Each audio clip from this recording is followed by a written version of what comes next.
안녕하세요, 언입니다. 설을 맞이해서 제가 시골을 나왔는데 이쪽이 드라이브 할 곳이 꽤 많더라고요. 그래서 오늘은 320D를 타고 시골길 드라이브 영상을 찍어보려고 합니다. 320D가 정말 재밌는 차잖아요. 이런 드라이브 코스를 만나면 참기가 힘듭니다. 설인데도 불구하고 가족들과의 시간도 즐기는 것도 좋지만 잠깐 이렇게 짬을 내서 영상을 찍어보도록 할게요. 일단은 스포츠 모드로 바꾸고, 여기 이렇게 스포츠 모드 나와 있죠. 그리고 이 기어를 왼쪽으로 매뉴얼 모드로 바꿔줍니다. 드라이브로 해서. 그러면 이제 재밌게 타면 되겠죠. 시골길이기 때문에 그냥 도로가 좁아요. 사람이 어디서 튀어나올지 모르거든요. 그렇기 때문에 최대한 안전운전 하면서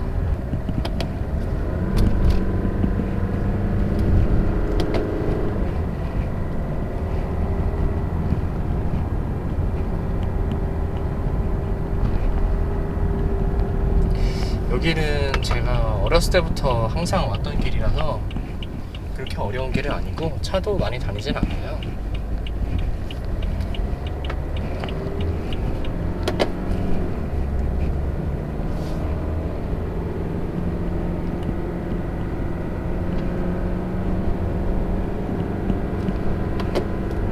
오늘 날이 햇빛 밑에 있으면 굉장히 따뜻한데 바깥에서는 잠깐만 서 있어도 춥더라고요.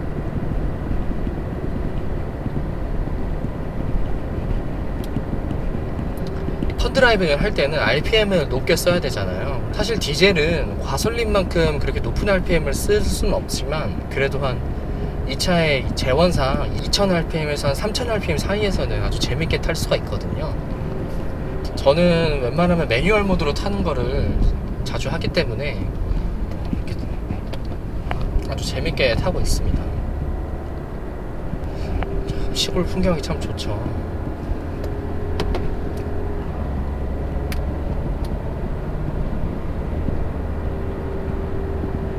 사람들이 시골에는 많이 없기 때문에 신호등도 많이 없거든요. 대신에 이런 횡단보도 표시가 있으면 항상 사용을 해주셔야 됩니다.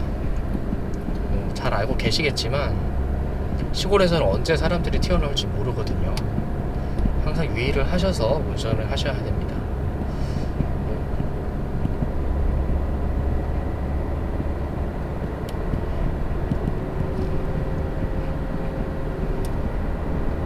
3단에서 4단 사이로 타는 게 제일 재밌더라고요. 저는 3단에서 4단 사이에 변속을 좀 많이 해서 타보겠습니다.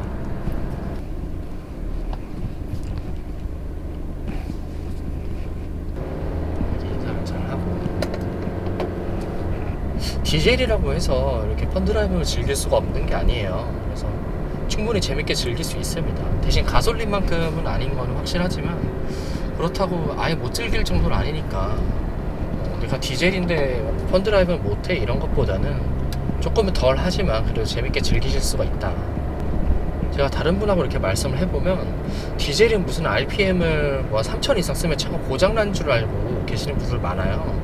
근데 오히려 적정 수준의 RPM에서 운행을 해주는 게 저는 차에 훨씬 더 좋다고 생각을 하는 편입니다. 차에 가장 부하를 많이 주는 운행 중에 하나가 저속주행 그리고 공회전이거든요. 디젤차 같은 경우에 DPF 장치가 달려있는 거는 거기에 많은 찌꺼기들이 껴있게 됐는데 그 찌꺼기들을 연료를 직접 쏴서 태우게 되면 아무래도 DPF 장치에 무리가 갈 수가 있어요. 가끔은 정속주행을 하면서 2000rpm에서 2500 사이로 좀 30-40분 달려주는 게 디젤차 관리에는 아주 좋습니다.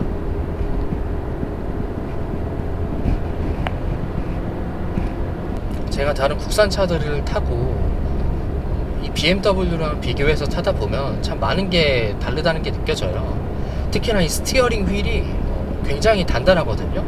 차를 뭔가 꽉 잡고 있다는 느낌이, 저는 이제 이거에 익숙해져 가지고 좀 가벼운 차를 타면 너무 깃털 같을 때가 많아요. 그래서 이게 마냥 차가 가볍고 스티어링이 가볍고 움직이기 쉽다는 게 좋은 게 아니라는 거를 BMW 타면서 제가 많이 느꼈습니다.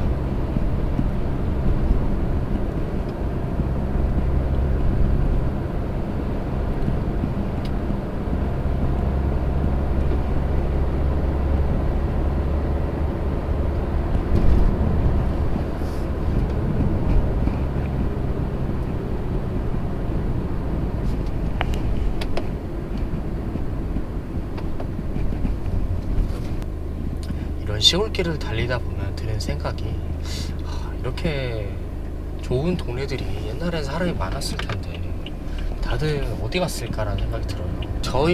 제가 지금 시골에 오는 할머니 집만 하더라도 몇 가구 없거든요. 남은 가구가.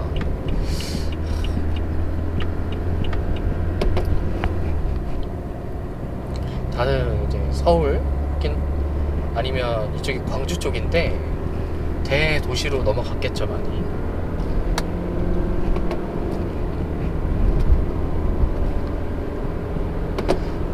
이렇게 타면서 이니셜 D 노래 듣는 것도 좋아하거든요. 근데 그걸 노래 틀게 되면 100에서 120까지 밟아버릴 수 있기 때문에 오늘은 좀 자제를 하겠습니다.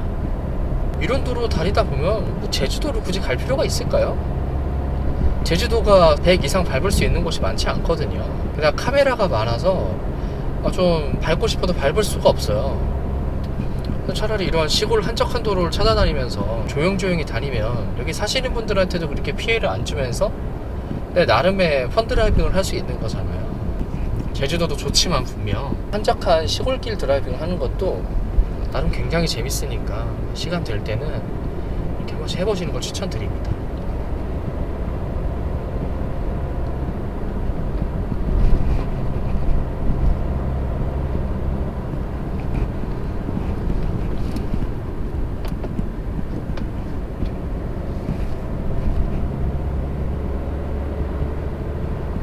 지금까지 왔는데 카메라가 하나도 없었죠. 물론 카메라가 없다고 해서 과속을 하는 건 절대 안 됩니다. 무조건 이 펀드라이빙은 이 안전한 선에서 남들한테 피해가 끼치지 않는 선에서 해야 되거든요. 차라는 게 저 또한 차를 사기 전에는 차가 뭐 이동수단으로서 필요하지 그 이상 뭐 차가 필요할까라는 생각을 많이 했습니다만 차를 좋아하고 난 후부터는 이 차가 더 이상은 이동수단의 하나로서 저에게 다가오는 것이 아니더라고요. 뭔가 하나의 장난감이라고나 할까요? 분명 이동수단으로서의 가치는 분명 있지만 그 목적지까지 가는 과정이 너무나 재밌어진 거죠. 이렇게 코너를 벗어날 때 이런 식으로 쫙 밟으면서 가는 게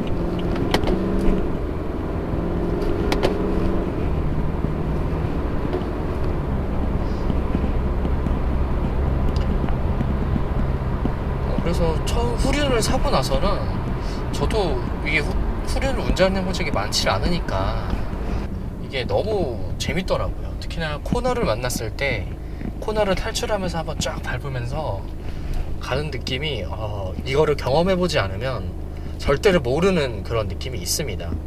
그때부터는 이거는 무조건 앞으로 차를 살 때는 후륜을 사야겠구나라는 생각이 들더라고요. 아쉽게도 우리나라 차 중에서는 후륜차가 많이 없잖아요.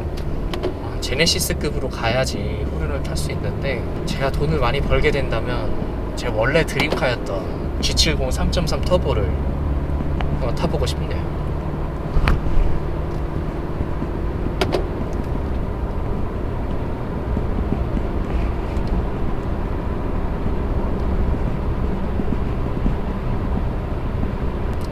이런 코너를 좀 만났을 때 속도를 살짝 줄여서 진입을 하고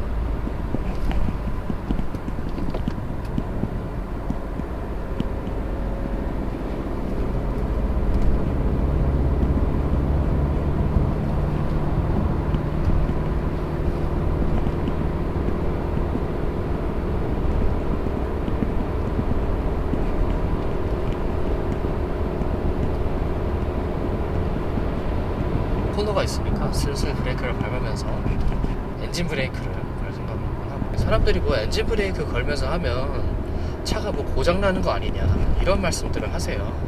계기판을 보시면 알겠지만 이 빨간색 레드존이 있거든요. 이 레드존에 갈 때까지는 1단에서 5, 6천 rpm을 막 한 30분 이상 밟지 않는 이상은 그렇게 차에 대한 많은 부담을 가지 않습니다. 일반 사경차라고 해서 저 rpm으로 유지를 해야 되고 그런 건 없거든요. 평소에는 편하게 이렇게 풋브레이크만 사용을 하다가 좀 내가 재밌게 타고 싶거나 하는 급박한 상황이 왔을 때는 엔진 브레이크를 같이 잡아주면 제동에 훨씬 더 많은 도움이 됩니다. 저 또한 뭐 초보 운전이기 때문에 뭐 이렇게 멀리까지에 대해서는 이렇게 정확하게 얘기해 줄 수 없고 저 또한 운전을 배우면서 타고 있기 때문에 이 정도 RPM 쓰는 거는 전혀 차에 문제가 없어요. 그래서 급브레이크를 밟을 때도 RPM 맞춰서 딱딱 해주면 아주 재밌게 엔진 브레이크를 사용하면서 탈 수가 있거든요.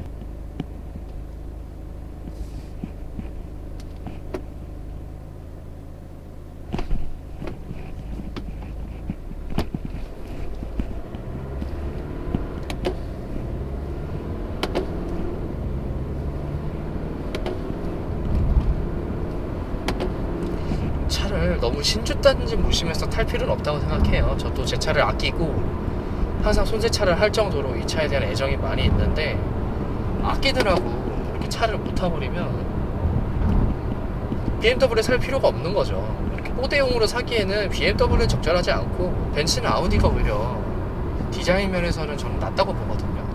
단지 3시리즈가 주는 이 재미 면에서 그 어떤 독일 차보다도 재밌다고 생각하는데, 물론 다른 차를 타보지 않았지만 그렇다는 평이 있잖아요. 제가 얘기하지 않더라도 이렇게 자동차 전문가들이 말씀을 하시잖아요. 3시리즈만큼 이 가격대에서 재밌게 탈 수 있는 차가 없다.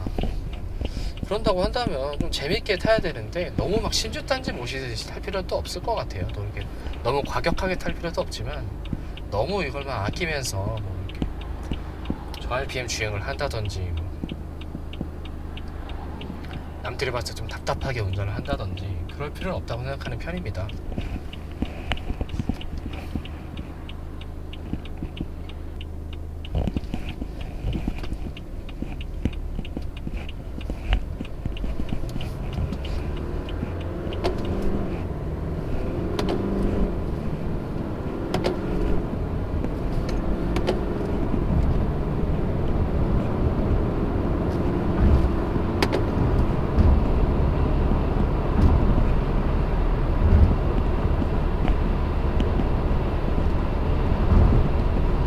지금처럼 이렇게 1단에서 2단, 3단에서 4단 이렇게 갈 때 쫙 밟으면서 가는 느낌이 너무 좋은 것 같아요.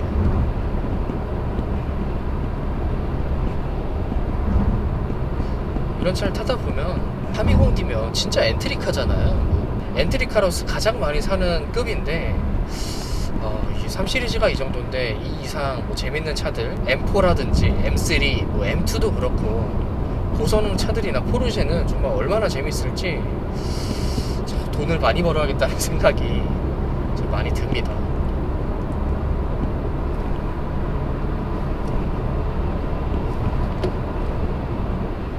아직 3시리즈를 경험해보지 않으신 분들은 물론 꼭 이걸 3시리즈를 즐길 필요는 없어요. 뭐 훨씬 더 재밌는 차들은 또 나한테 맞는 차잖아요. 나한테 맞는 차를 타서 재밌게 즐긴다면 차가 어떤 하나의 이동수단으로서 그치는 게 아니고 내 삶을 풍족하게 하는 어떤 하나의 요소가 되지 않을까 싶습니다. 저는 그래서 주변 친구들한테도 뭐 지금 당장 굶어 죽는 거 아니면 웬만하면 차를 사라고 하거든요. 할 수 있는 경험의 폭도 넓어지고 또 하나의 생각지도 않았던 면들이 많이 생깁니다. 차가 굳이 비싸지 않더라도 뭐 몇백만 원짜리만 사더라도 뭐 이렇게 즐기면서 타는 건 전혀 문제가 안 되거든요. 그래서 뭔가 사람들이 좀 더 이 드라이빙에 대한 재미를 많이 느꼈으면 해서 주변에 많이 추천을 하는데, 생각보다 저처럼 차를 좋아하는 친구가 많지를 않아서 좀 아쉽더라고요. 그치만 뭐 저 혼자 이렇게 타는 거는 또 저 혼자만의 재미니까 뭐 남들이 모른다고 하면 뭐 어떡하겠습니까. 저 혼자 이렇게 재밌게 타면 되는 거죠. 그렇지만 이제 이렇게 타는 사람들을 좀 안 좋게 보는 사람들도 있기 때문에, 근데 그건 어떻게 보면 이렇게 펀드라이빙을 즐기는 사람들이 만든 이미지라고 생각합니다. 뭐 양카, 뭐 과학, 뭐 이런 것들이 이 차를 타는 사람들이 그렇게 이미지를 만든 거잖아요. 되게 신기한 게, 저 이상하게 이런 차 타는 사람들이 법규를 좀 안 지키는 게 많더라고요. 마냥 틀렸다고 할 수가 없는 거죠. 그런 인식을 좀 고치기 위해서는 이런 펀드라이빙을 즐기는 사람들이 남한테 피해를 절대 주면 안 됩니다. 좀 올바른 차 문화를 같이 만들어가면 좋겠습니다.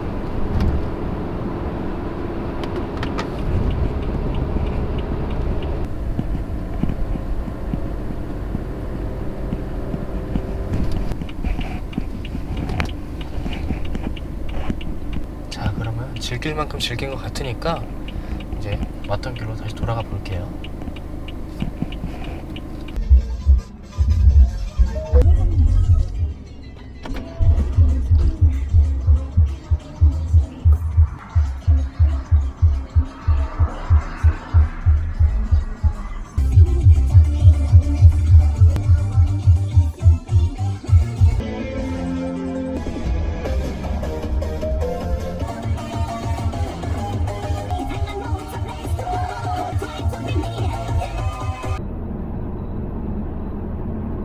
제가 이렇게 3 시리즈를 시골길에서 타면서 이것저것 얘기를 해봤는데요. 결국에 중요한 거는 전 그렇게 생각합니다.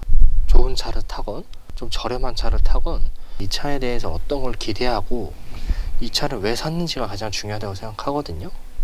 그러니까 여러분들도 본인 용도에 맞는 차를 꼭 구매를 하셔서 이렇게 저처럼 재밌게 잘 타거나 아니면 좀 편하게 타고 다닐 수도 있겠죠. 어쨌든 본인이 타고 싶은 대로 마음껏 즐기면서 즐거운 카라이프를 보내시길 바라겠습니다. 이상 원이었습니다. 감사합니다.